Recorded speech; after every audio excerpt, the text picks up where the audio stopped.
2019 was a year of many firsts for me. Here's what happened. I started the year at a training camp at Port Dickson and made a sick-ass travel video about it. After that, it was back to school for another 14 weeks.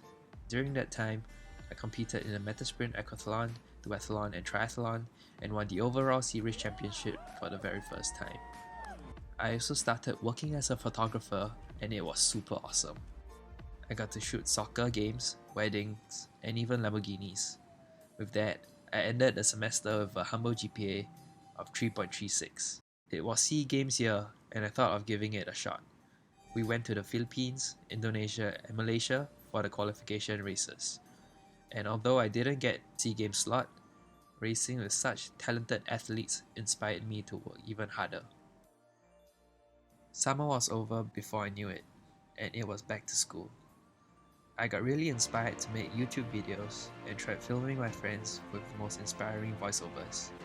This is one of the most challenging things I have ever done.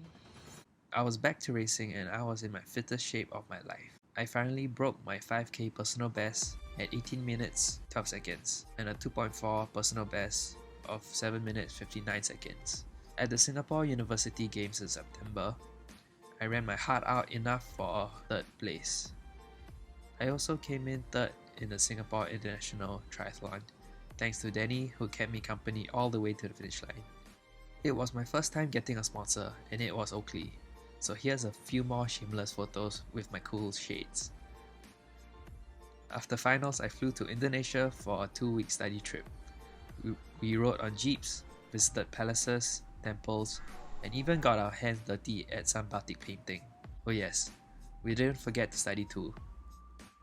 On the last day of the year, I tortured my friends to do a half Ironman with me. We called it Aaron Man. So we're doing this for Aaron Man, aka Aaron's birthday. Woo! He's the only guy crazy enough to do these kind of things. And the rest of us too. With that completed, I finally achieved my goal of exercising every single day in 2019. All for that Strava Year in Sport review. Thank you 2019 for my growth as a person and keeping my family and friends safe and healthy. See you in 2020.